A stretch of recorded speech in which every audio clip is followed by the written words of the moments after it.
हमारी संस्कृति, हमारे संस्कार सदा रहें हमारे साथ। सब्सक्राइब करें तिलक। हमें तो कल की चिंता भी खाई जा रही है। पार्थ अर्जुन ने अपने प्राणों को दांव पर लगा दिया है।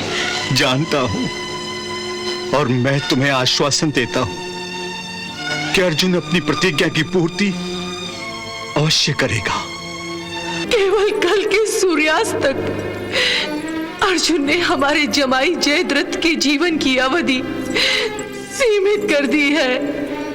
नहीं गांधारी, ऐसा मत सोचो।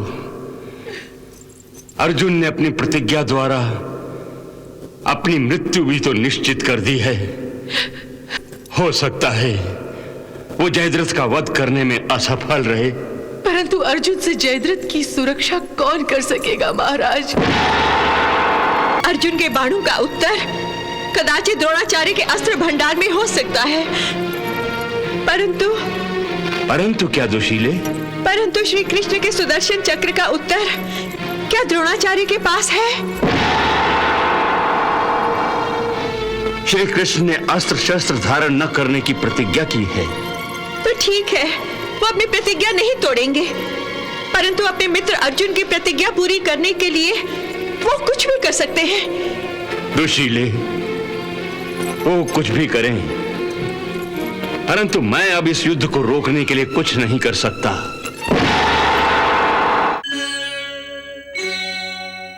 शत्राणियां युद्ध पर गए अपने पिता, पति, भ्राता और पुत्र की प्रतीक्षा नहीं करती।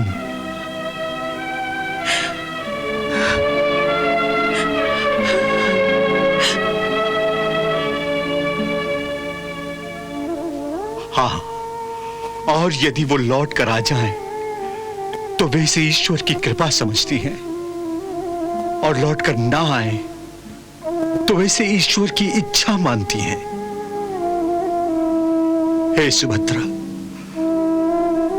क्षत्रिय कुल में जिसका जन्म होता है वो वीर मरण की आशा करता है, इसलिए शोक मत करो।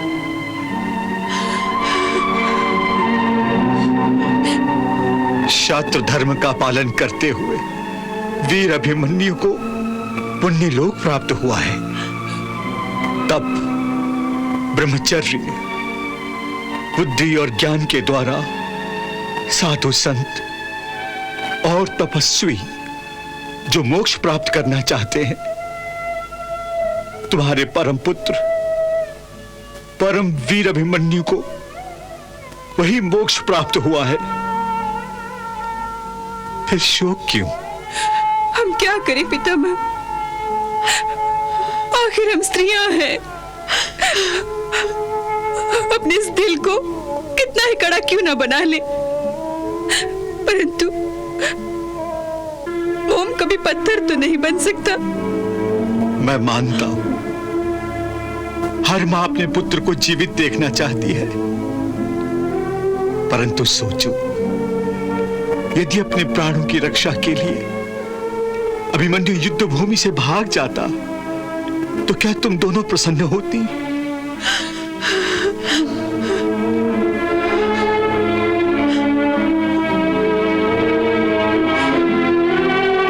नहीं ना, तुम दोनों यही सोचती कि अभिमन्यु हमारे कुल के माथे का कलंक है, पर नहीं, अभिमन्यु कुरुकुल के माथे का कलंक नहीं, तिलक है। ऐसा तिलक जो कुरुकुल के माथे की शोभा सदा बढ़ाता रहेगा।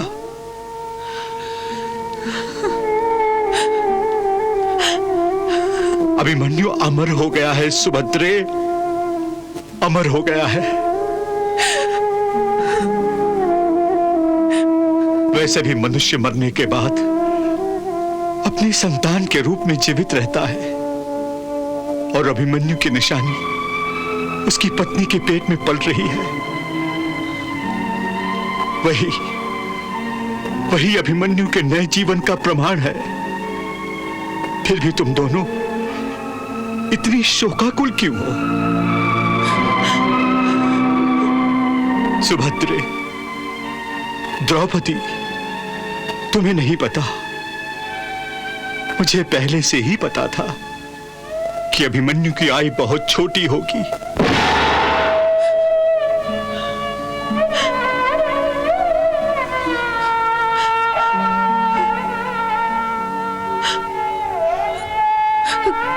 अर्थात?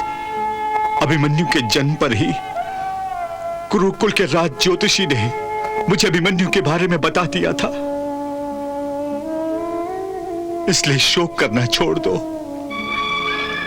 जो हुआ उसे भूल जाओ। परंतु पितामह, हमें तो कल की चिंता भी खाई जा रही है। पार्थ अर्जुन ने अपने प्राणों को दांव पर लगा दिया है। जानता हूं, और मैं तुम्हें आश्वासन देता हूं कि अर्जुन अपनी प्रतिज्ञा की पूर्ति अवश्य करेगा। वो सबसे श्रेष्ठ धनुर्धर है, और सबसे बढ़कर ये कि भगवान श्री कृष्ण का भक्त भी है और उनका मित्र भी। और भगवान श्री कृष्ण की कृपा उसके लिए सुरक्षा कवच बनेगी। इसलिए श्रद्धा रखो, कल अर्जुन को युद्ध में कुछ नहीं होगा, जीत उसी की होगी। पितामह, आपकी बातों से हमारा दिल हल्का हो गया। अब हमें आज्ञा दीजिए पितामह।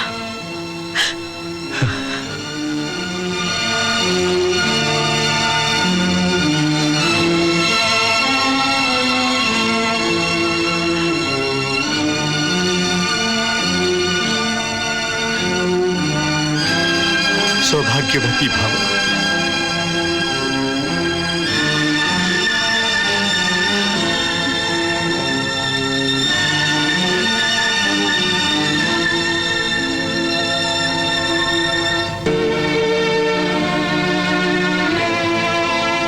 हे वासुदेव, आपने जो कार्य मुझे सौंपा था मैंने पूरा किया। आगे आप ही को सब कुछ संभालना है। केवल कल के सूर्यास्त तक महाराज, केवल कल के सूर्यास्त तक अर्जुन ने हमारे जमाई जयद्रथ के जीवन की अवधि सीमित कर दी है।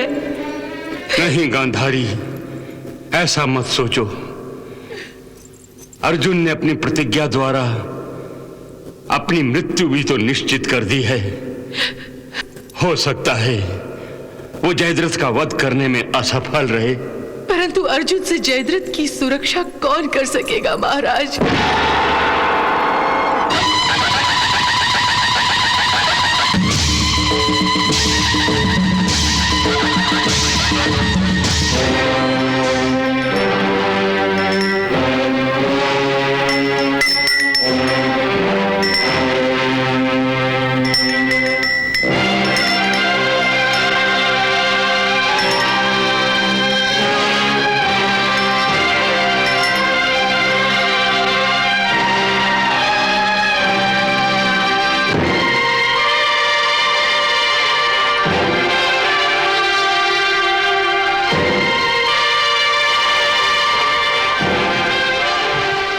पिताश्री, माताश्री।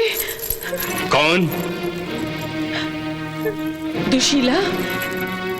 दुशीला नहीं माताश्री, दुर्भाग्यशाली कहिए। ये तुम क्या कह रही हो पुत्री?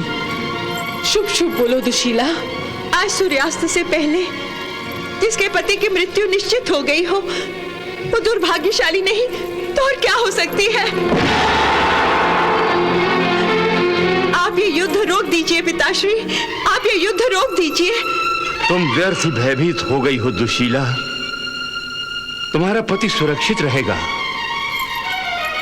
जयद्रथ की सुरक्षा का दायित्व गुरु द्रोण ने लिया है। उनकी छत्र छाया में जयद्रथ बिल्कुल सुरक्षित है। यह आपका भ्रम है पिताश्री। अर्जुन के बाणों का उत्तर कदाचित द्रोणाचार्य के अस्त्र भंडार में हो सकता है, परंतु क्या दुशीले?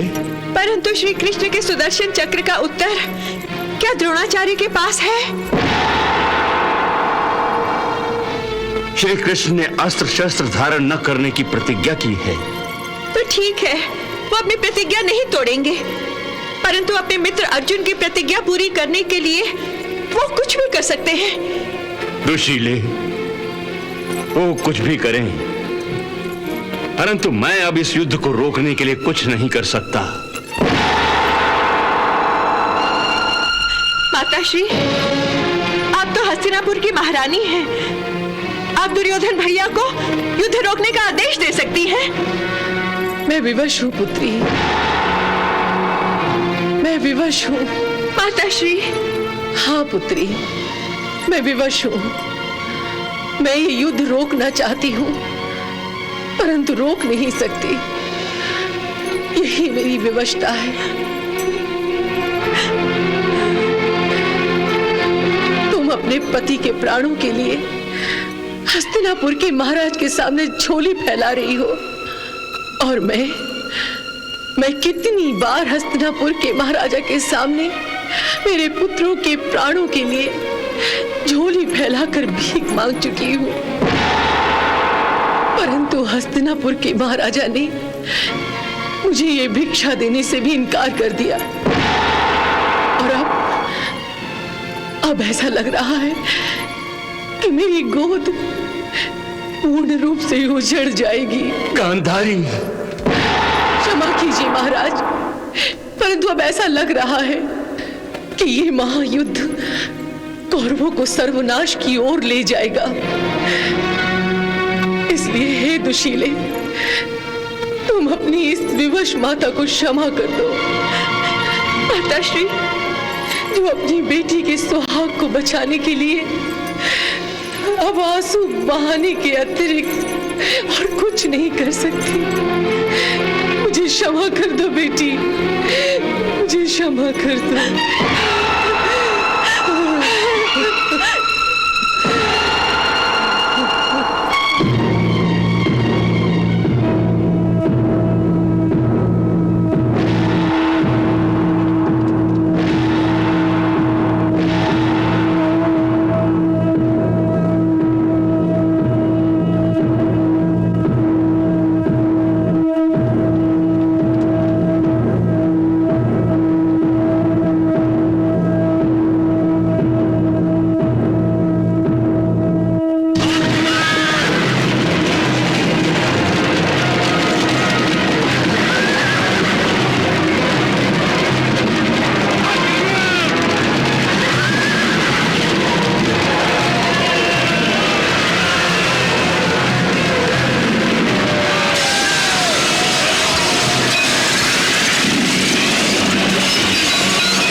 सिंधु नरेश जयद्रथ गुरु द्रोणाचार्य के रचे हुए व्यू में ऐसे सुरक्षित हैं जैसे कोई पथरीले दुर्ग में सुरक्षित होता है।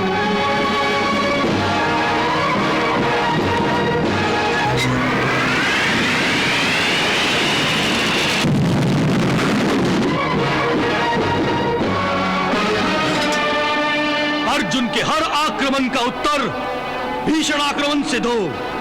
अर्जुन को रोक दो, अर्जुन को आगे मत बढ़ने दो। जाओ दुशासन, आगे बढ़ो।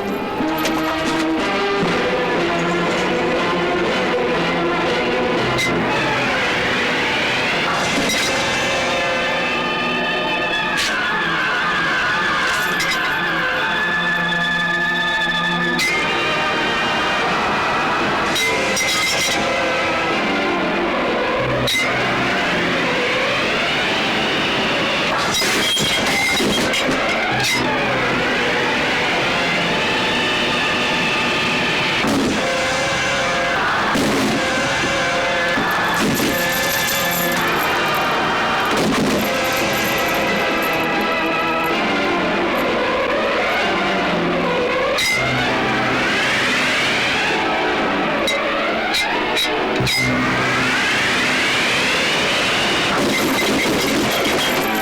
वासुदेव, मेरा रथ जयद्रथ की ओर ले चलो।